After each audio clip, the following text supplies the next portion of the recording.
Anak mantan pejabat Ditjen Pajak yang juga menjadi terdakwa penganiayaan terhadap David Ozora, Mario Dandi, menjalani sidang perdana di Pengadilan Negeri Jakarta Selatan, Selasa 6 Juni 2023. Kami kasih waktu 5 menit ya. Jaksa menyebut Mario Dandi didakwa melakukan penganiayaan berat berencana pada Februari 2023 lalu, hingga membuat David Ozora dirawat di rumah sakit setidaknya selama 53 hari.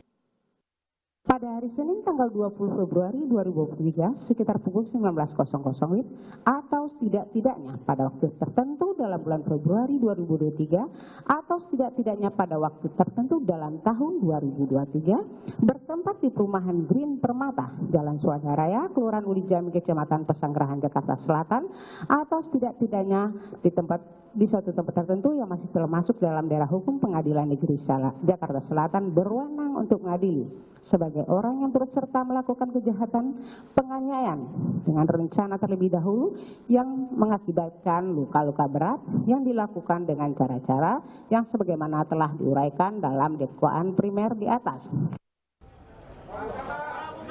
Mario Dandi tidak mengajukan eksepsi atau nota keberatan atas dakwaan ini. Selain Mario Dandi, terdakwa penganiayaan lainnya, Shane Lucas, juga menjalani sidang perdana. Shane didakwa melakukan penganiayaan berencana terhadap David Ozora. Shane Lucas terancam hukuman paling lama 12 tahun penjara.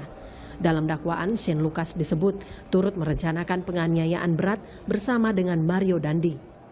Shane diduga berperan sebagai perekam tindakan penganiayaan. Jaksa juga menyebut Shane membiarkan tindakan kekerasan Mario kepada David Ozora. Bahwa terdakwa Shane Lucas Rotua Pangondian Lumbantoruan alias Shane pada hari Senin tanggal 20 Februari 2023 sekira pukul 19 waktu Indonesia Barat atau setidak-tidaknya pada waktu tertentu dalam bulan Februari 2023 bertempat di perumahan Green Permata Jalan Swadharaya, Kelurahan Ulu Jami atau setidak-tidaknya di tempat tertentu yang masih termasuk dalam daerah hukum Pengadilan Negeri Jakarta Selatan berwenang untuk mengadili sebagai orang yang dengan sengaja memberi kesempatan, sarana atau keterangan untuk melakukan kejahatan kepada saksi Mario Dandi Satrio alias Dandi untuk melakukan penganiayaan berat yang dilakukan dengan rencana terlebih dahulu. Ayah David Ozora yang hadir dalam persidangan juga memaparkan kondisi David Ozora. Kondisi David saat ini masih jauh dari kondisi sembuh total akibat penganiayaan berat. Menurut sang ayah, Jonathan Latumahina, David hanya bisa berjalan maksimal 6 menit dan mengalami amnesia. Sehingga belum bisa mengingat semua orang, termasuk membedakan warna. Selanjutnya, pihak keluarga David Ozora akan menjadi saksi dalam persidangan Mario Dandi dan Shane Lucas. Tim Liputan, Kompas TV.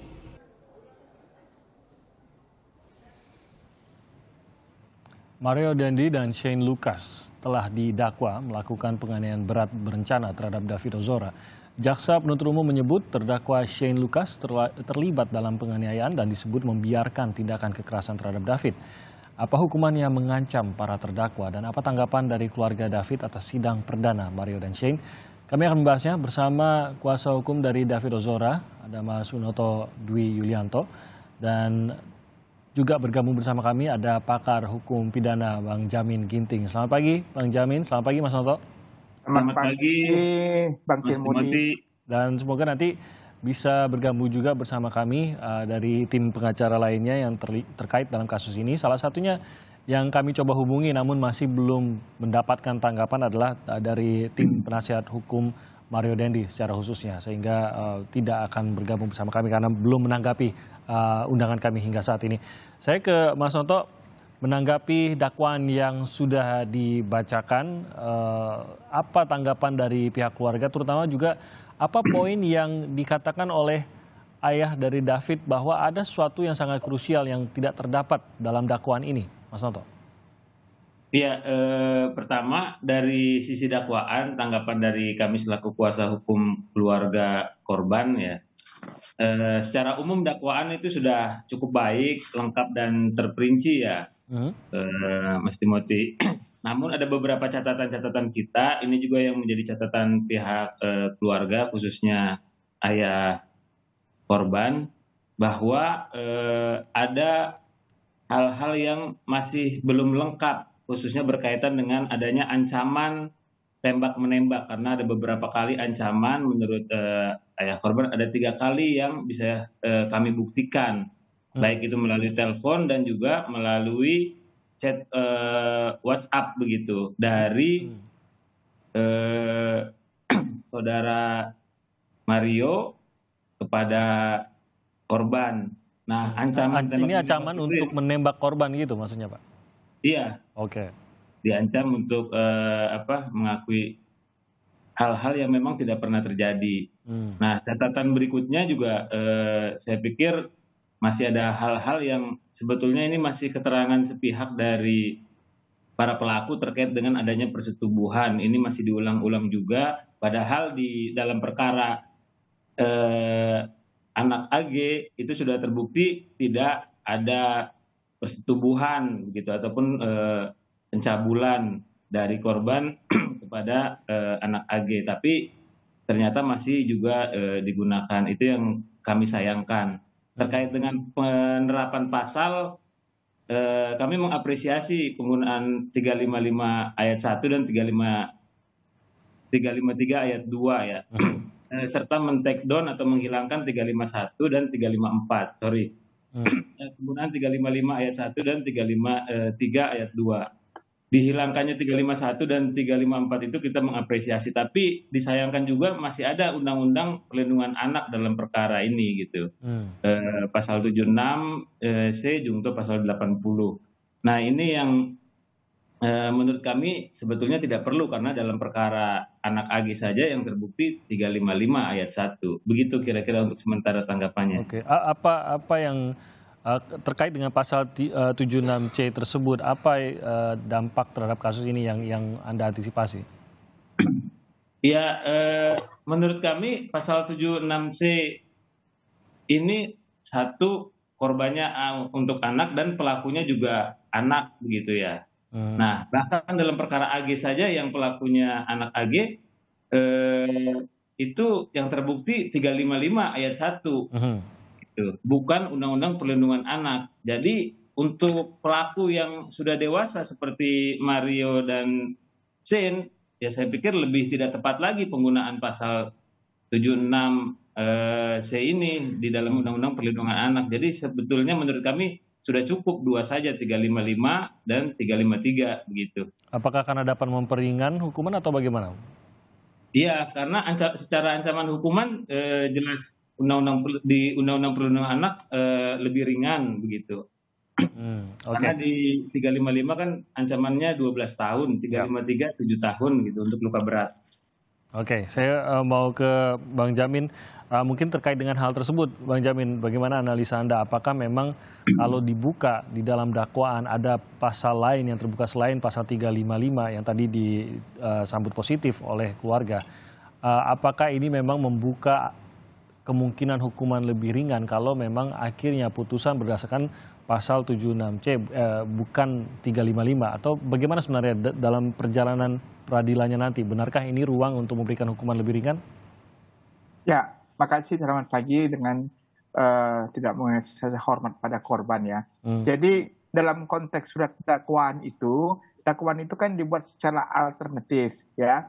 Jadi kalau pembuktian 355 hukumannya lebih besar atau lebih tinggi, 353 lebih rendah, dan lebih rendah lagi di pasal 76C.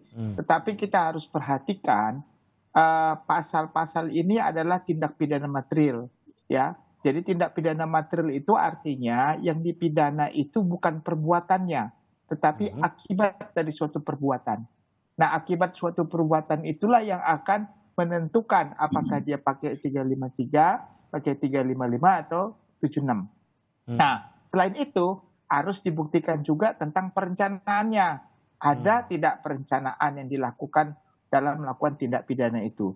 Nah, ini semua pasalnya yang perencanaan itu hanya ada di pasal 355 dan 353. Sedangkan di pasal 76C itu tidak disebutkan. Yang dibilang bahwasanya pelakunya anak, korbannya anak, dan bentuknya adalah kekerasan seperti itu. Nah, jadi memang, Bang Jamin, berarti kalau 76 itu memang harus pelakunya juga anak kah atau bisa dewasa kepada anak? 76C. Nah, ini masuk Undang-Undang Perlindungan Anak. Tentu pelakunya anak dan korbannya anak begitu ya. Jadi kan konsepnya kan Undang-Undang Perlindungan Anak. Jadi nggak mungkin dia masuk Undang-Undang Perlindungan Anak itu korbannya anak. Sementara kan korbannya, ya ini korbannya anak tapi pelakunya orang dewasa kan. Nah, Begitu, kan? tidakkah kalau begitu seharusnya tidak mungkin masuk ke dalam kategori 76C karena kita tahu usia dari yang didakwa pelaku ini sendiri sudah 20 tahun?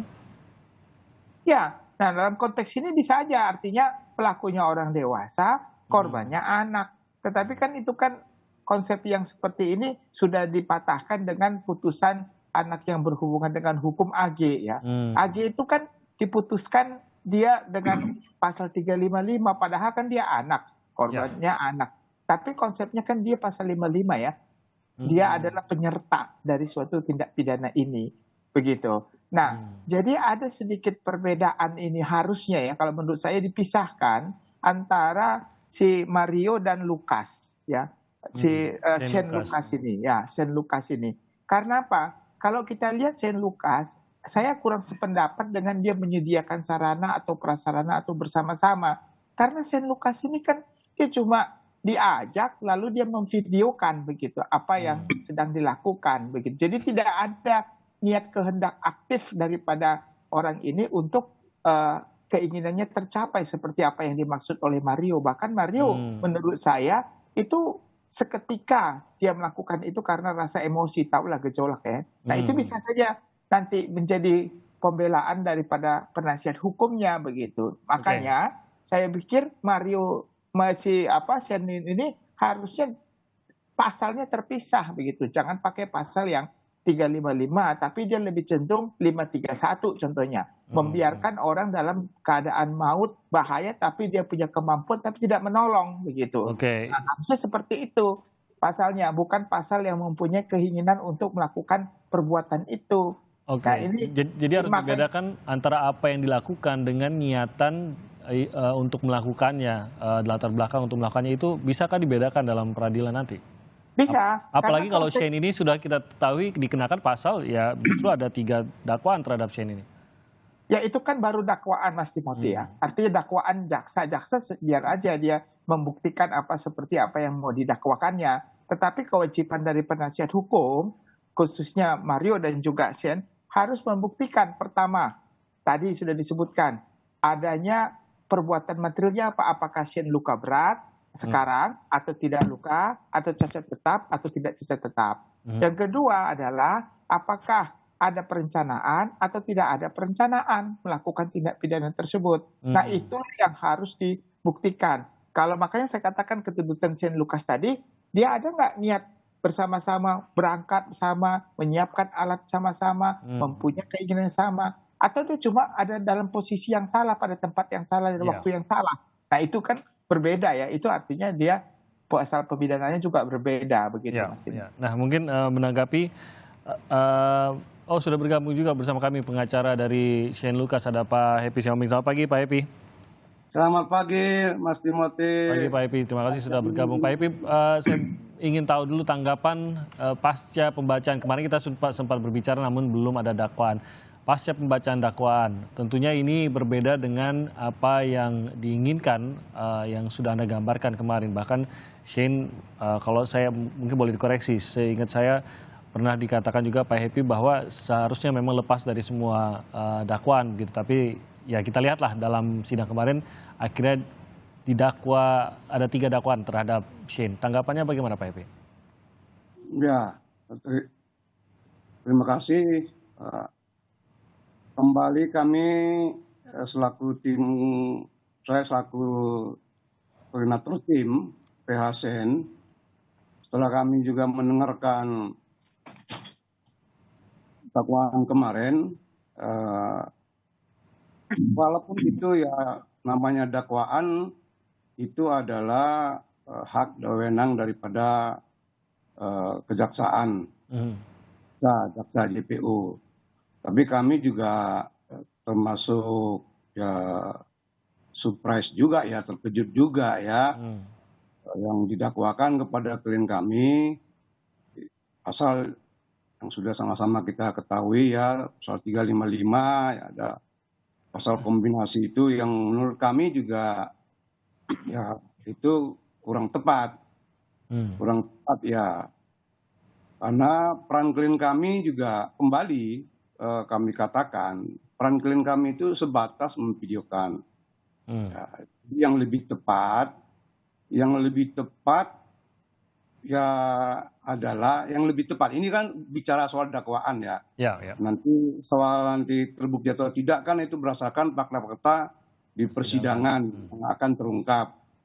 Ya, yang lebih pantas adalah, yang lebih tepat adalah menurut kami adalah 76C. Ya, walaupun itu yang jadi tidak ada, bukan pasal-pasal yang sama diberlakukan kepada Mario Dendi. Mario, ya itu. Kami kembali lagi, ini kan pertanggungjawaban pidana itu kan adalah apa yang dilakukan oleh barang siapa atau setiap orang. Ya, siapa.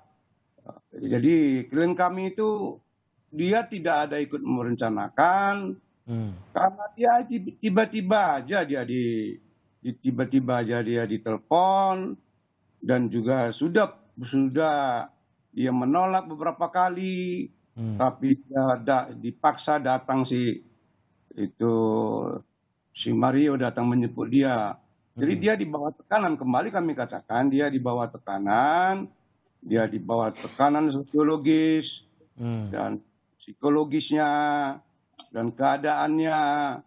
Jadi kembali kami katakan seperti itu, Bung Timothy. Pak Epi, saya mau menanyakan terkait dengan permintaan pemisahan penahanan dengan Mario Dendi. Ini pada saat dikabulkan oleh hakim, ini disambut dengan sangat baik. Seperti lega begitu saya menangkapnya, bahkan dengan tepuk tangan pada saat hakim mengabulkan begitu. Apa sebenarnya tekanan-tekanan yang terjadi terhadap Shane?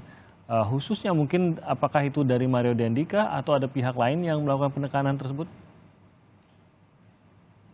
Pertama, yang jelas ya kalau kita urut bahwa pengaruh itu atau keadaan-keadaan fakta yang perlu kami antisipasi ya, bahwa sebelum dipindahkan, sebelum tahap 2 itu beberapa waktu sebelum tahap 2 itu ada memang itu yang fakta yang kejadian yang dialami oleh bapaknya Sen, ayahnya Sen itu ada pihak-pihak orang yang mau mempengaruhi si Sen ini dengan apa yang tujuannya kita tidak mengetahui, karena tidak ketangkap orang itu oleh ayahnya Sen.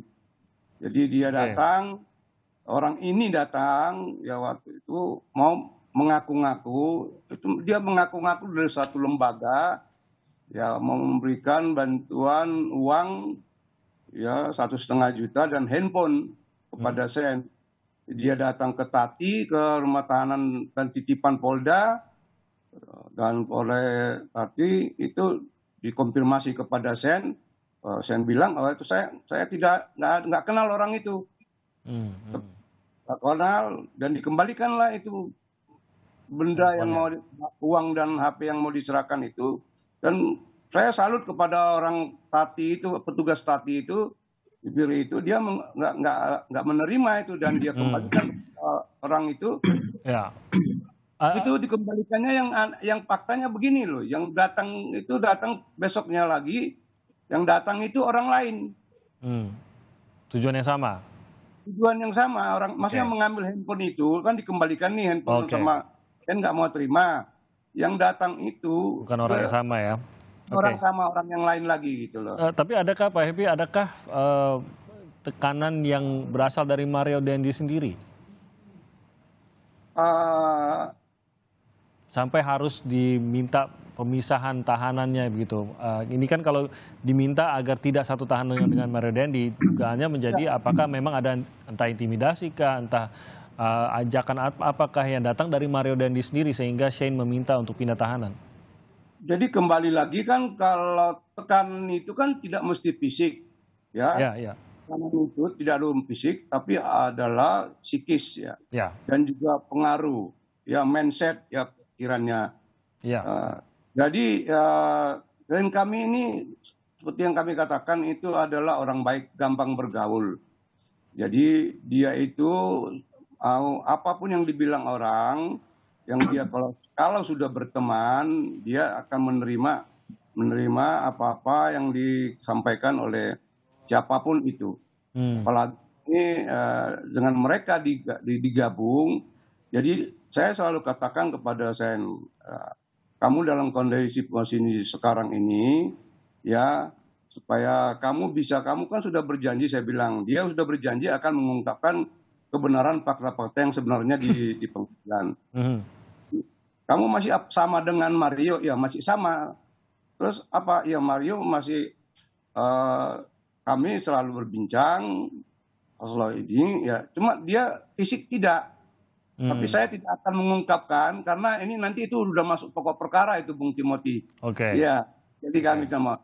Tapi yang sebelumnya juga waktu di Polsek Pasanggerahan, klien kami juga sudah dipengaruhi oleh orang tua Mario dan Mario.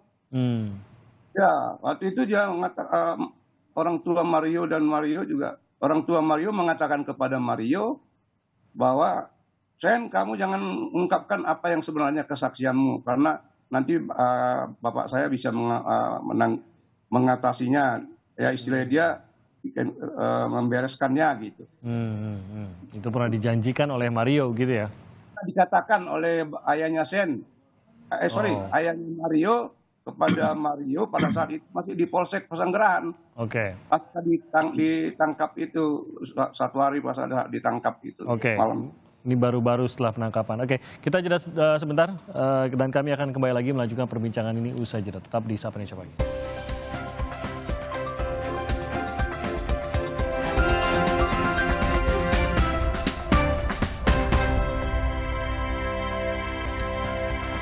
Kembali lagi di Sapa Indonesia Pagi. Kita masih berbicara dengan penasihat hukum untuk korban David Ozora dan juga ada penasihat hukum dari Shane Lucas serta ada Bang Jamin Ginting yang juga bergabung bersama kami. Bang Jamin mungkin boleh menanggapi terkait dengan beberapa hal yang tadi disebutkan terkait adanya permintaan pemisahan tahanan karena dikhawatirkan akan mempengaruhi psikologi dari Shane Lucas, mungkin ada berbentuk entah itu intimidasi ataupun mungkin seperti yang disampaikan Pak Happy tadi mempengaruhi agar tidak menyampaikan kebenaran yang sesungguhnya begitu. Ini bisakah diantisipasi dan bagaimana agar kita bisa benar-benar mendapatkan kejadian yang sebenarnya yang dihadirkan di dalam peradilan nanti? Ya, kalau kita bicara suatu perbuatan pidana, tentu dalam tindak pidana tersebut ada alat bukti ya sesuai dengan pasal 184 itu, yaitu saksi ya. Nanti ada keterangan ahli, petunjuk dan juga keterangan terdakwa dan bukti surat. Nah, Lucas, anak yang berhubungan dengan hukum AG, ini adalah orang-orang yang disebut sebagai saksi. Nah, saksi ini kalau nanti kan perkaranya di split ya, dipisah, bahkan AG sendiri sudah duluan di pidana. Mereka akan menjadi saksi mahkota bagi saksi yang lain, begitu. Nah, kalau orang ini dipengaruhi memberikan keterangan dalam suatu sidang di pidana di pengadilan, ini akan berdampak ya bagi keterangannya, jadi nggak objektif lagi. Karena apa? Karena dalam penjara bisa aja kan mereka mempersiapkan skenario apapun yang harus disampaikan oleh Shane Lucas dalam keterangannya nanti dalam persidangan.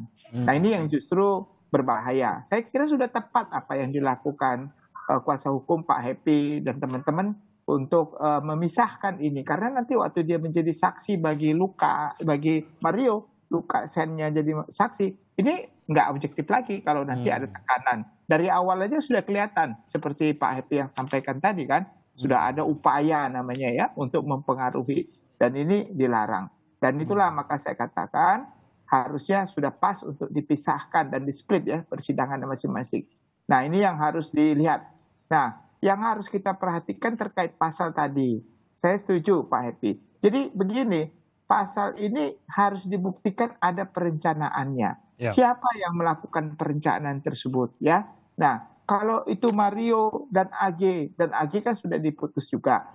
mereka yang mempunyai niat kehendak untuk melakukan perencanaan penganiayaan berat, maka sudah sepantasnya mereka. Tapi kalau orang yang namanya dibilang membantu melakukan tindak pidana, belum tentu orang yang membantu itu punya niat perencanaan. Ya. Beda, ya. Kalau orang membantu dia nggak punya perencanaan, bisa saja menyediakan prasarana, itu contohnya di pasal 56, dia nggak punya perencanaan terkait, dia nggak tahu apa yang harus dia lakukan, dia hanya diminta, apalagi tadi ada hubungan relasi kuasa. Nah ini yang sering kita dengar ya, di mana ada paksaan. Bagaimana secara psikologis hubungan antara Shane Lucas dan juga Mario sebelum kejadian perkara ini terjadi. Apakah setara ataukah ada yang memang lebih berkuasa dalam hubungan ini, itu juga mempengaruhi gitu ya? Ya, itu juga mempengaruhi. Tapi yang paling penting adalah apakah Shane Lucas ini punya kehendak yang sama untuk menganiaya atau dia cuma dipaksa untuk memvideokan saja, kan beda ya orang yang memvideokan dengan orang yang melakukan perbuatan pidana penganiayaan begitu. Itu dua hal yang berbeda begitu. Oke. Jadi keterlibatan adanya gerak aktif dalam melakukan itu tidak lantas menjadikan bagian dari perencanaan begitu. Karena bisa saja kan disuruh tadi, mungkin begitu gambarnya Bang Jamin. Kalau saya amati beberapa keterangan yang disampaikan di media, Shane Lucas tidak pernah sekalipun melakukan pemukulan begitu loh terhadap si korban dan nggak pernah melakukan penganiayaan. Nah, dia hanya diminta, mungkin Pak Happy nanti bisa terangkan, dia hanya diminta untuk memvideokan saja, kan itu kan. Jadi apakah memvideokan itu termasuk dalam konteks pasal penyertaan 55 atau pasal 56 menyediakan sarana dan prasarana.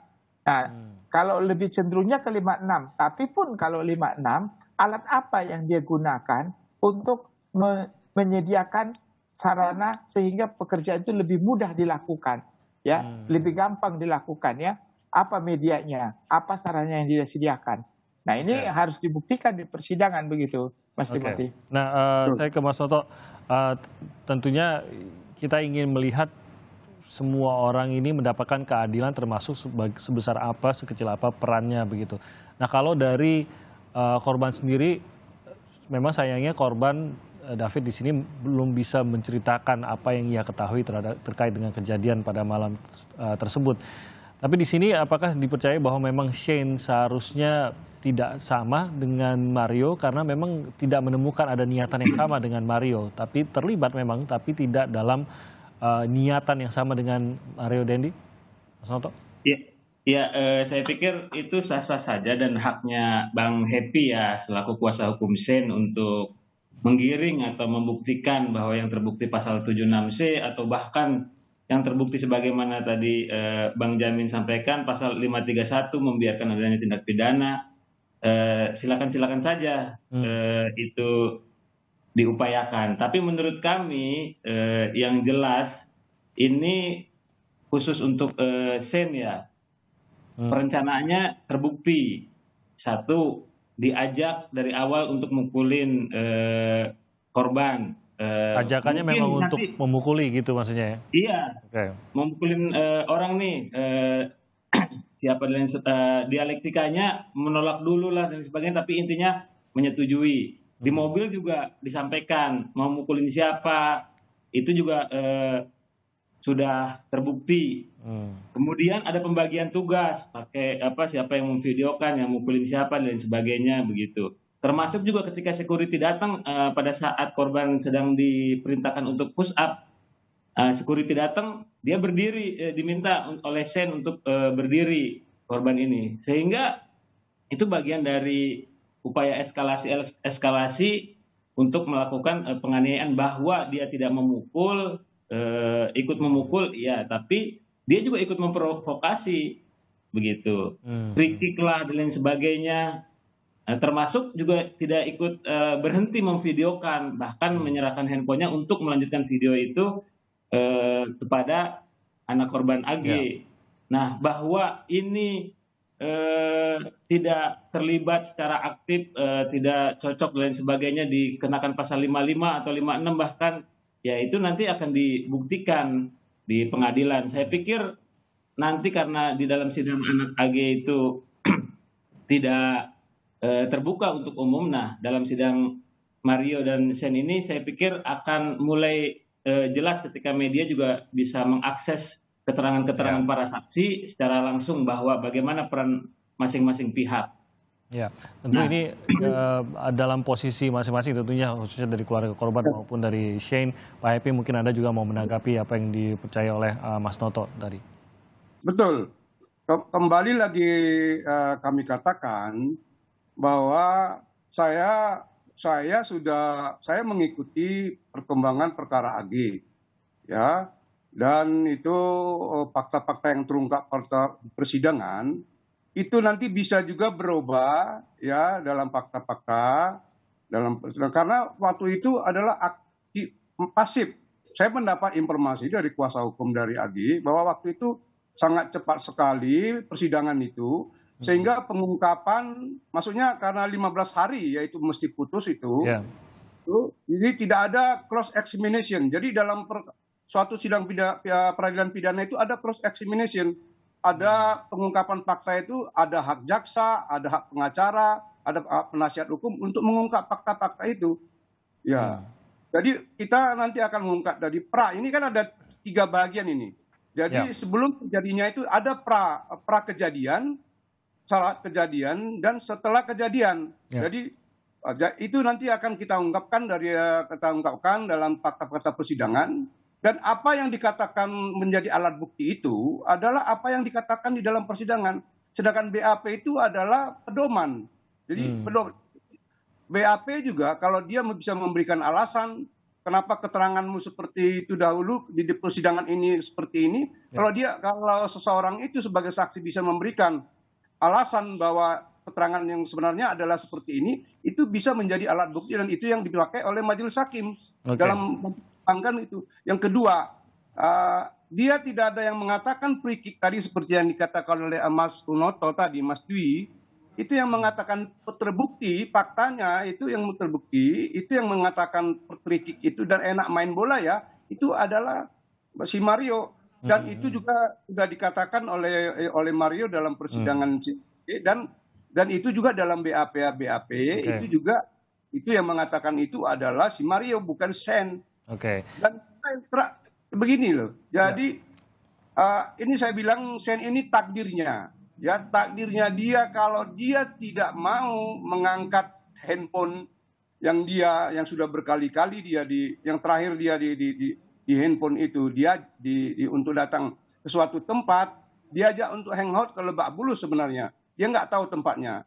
Jadi kalau ada pembicaraan di mobil itu, ya memang ada pembicaraan. Tapi itu juga nanti akan kita gali. Karena bisa saja kami juga sudah mengatakan kepada si Shane, emang kamu yang mengatakan ini bahwa seolah-olah ada ajakan nanti saya memukul seseorang, kata si Mario. Kamu nanti tinggal memvideo aja. Itu apakah si Shane itu memang sudah punya, dia mengiyakan dan sudah mempunyai niat untuk mau bersama-sama dengan si Mario untuk melakukan pemukulan itu. Nah, ini nanti coba kita akan gali dalam persidangan kali ini gitu loh. Karena kan juga untuk umum terjadi cross examination, kita bisa mengungkapkan fakta-fakta yang sebenarnya. Kami sudah katakan itu kepada Shane, sampaikan nanti fakta-fakta yang sebenarnya. Maka itu kemarin kita bisa lihat, jadi banyak itu karangan-karangan bunga dari pasar Justice for Shane. Jadi kita ini adalah ungkapkan kebenaran supaya keadilan kepada peran masing-masing itu dapat terungkap dan majelis hakim juga memutus itu adalah demi keadilan berdasarkan ketuhanan yang Maha Esa. Ya, dan saya yakin juga majelis hakim juga menginginkan hal tersebut, baik dari Shane maupun dari Mario Dandi dan lainnya, ungkapkan semuanya agar benar-benar bisa terungkap kebenaran dari peristiwa ini dan ada keadilan bagi semua, khususnya juga untuk korban. Betul. Tambah Mas Bung Timothy, ini sangat penting kami bersyukur dan alhamdulillah bahwa si anak David ini kan sudah mulai membaik. Dan salah satu juga bagi kami juga nanti hal yang peluang bagi kami adalah dakwaan itu adalah kewenangan dari jaksa dan nanti kami juga akan melakukan pembelaan. Tapi dalam putusan keadaan yang sekarang dari kondisi anak David itu dalam putusan perkara AG itu adalah menjadi pertimbangan juga dalam memutuskan perkara hukuman kepada AG. Itu saya dapat salinan putusannya. Jadi pada pertimbangannya itu ini perlu saya sampaikan kepada AG, kepada pemirsa bahwa pertimbangan dalam putusan perkara AG itu dia dipertimbangkan oleh hakim sebelum dia memutuskan keadaan yang memberatkan, bahwa anak korban sampai saat ini masih dirawat di rumah sakit dan anak korban mengalami kerusakan otak berat. Padahal sekarang faktanya anak AG ini pertimbangannya yang memberatkan dan yang meringankan bla bla bla. Jadi hakim juga memutuskan pertimbangannya itu sehingga anak AG itu mengadili, baru dia diadili lah dia dengan 3 tahun 6 bulan. Jadi ini yang kami harapkan dalam kondisi sekarang. Kami juga selalu mendoakan, saya juga mendoakan bahwa anak AG ini, anak David ini supaya cepat segera pulih dengan datang beberapa kali ke rumah sakit dan sekarang itu terkabul doa Sen dan keluarga Sen, dia anak David itu sudah mulai membaik. Terima kasih Pak Happy. Saya berikan kesempatan Mas Noto menanggapi, ya silakan. Ya, terkait dengan kondisi David nih, ini kan logika yang boleh-boleh saja berpandangan seperti itu Bang Happy, tapi juga harus dilihat bahwa penerapan pasal 355 maupun 353 terkait dengan adanya luka berat itu harus ditakar pada saat kejadian dan sesaat setelahnya begitu. Bukan jangka waktu sudah penyembuhan, nanti bahaya kalau logika seperti ini dibangun. Ketika seseorang ditembak itu luka berat, tapi begitu udah berapa bulan kemudian sembuh menjadi luka ringan karena sudah beraktivitas kembali. Jadi patokan dia luka berat atau luka ringannya dari apa? Dari jangka waktu atau dari kesembuhan dan sebagainya. Nah ini kan justru misleading nanti. Nah patokan luka berat itu kan sebetulnya sudah diatur dalam KUHP di pasal 90 begitu. Dan itu juga ada dalam pertimbangan sidang anak AG begitu. Nah, ada cacat berat, terganggu daya pikirnya selama lebih kurang beberapa puluh hari begitu kan. Nah, ini udah 53 hari sampai hari ini masih terganggu pikirannya korban gitu. Saya pikir ini sudah masuk kualifikasi yang disebut di pasal 90 KUHP. Baik Mas Noto, mungkin terakhir Bang Jamin mungkin bisa memberikan sedikit keterangan terkait hal ini. Ya, saya kira saya setuju. Dakwaan itu merupakan apa yang memang ingin dibuktikan adanya suatu pembenaran oleh jaksa penuntut umum. Tetapi sekali lagi, dakwaan itu juga bisa dinyatakan tidak terbukti dengan unsur-unsur yang disampaikan ya, sesuai dengan kemampuan masing-masing para penasihat hukum untuk membuktikan. Sekali lagi, ini adalah perbuatan tindak pidana material. Ya, artinya akibat dari suatu perbuatan yang dihukum. Nah, akibatnya seperti apa? Itu kita tidak bisa kasat mata melihatnya ya. Tentu nanti biarlah ahlinya ya dari kedokteran yang akan menyampaikan di persidangan apakah ini klasifikasi cacat berat, cacat tetap, atau memang bukan cacat tetap atau hanya nanti masuk pasal yang 76C tadi. Itu yang nanti kita saksikan sama-sama. Baik, kita akan ikuti terus persidangannya yang tampaknya akan diupayakan berlangsung secara cepat agar bisa mendapatkan keterangan yang sebenarnya dan dapat hasil vonis yang seadil-adilnya. Terima kasih banyak atas waktunya Pak Happy, Mas Noto, dan juga Bang Jamin. Terima kasih. Kita akan berjumpa lagi dalam lain kesempatan. Selamat pagi. Pak Happy.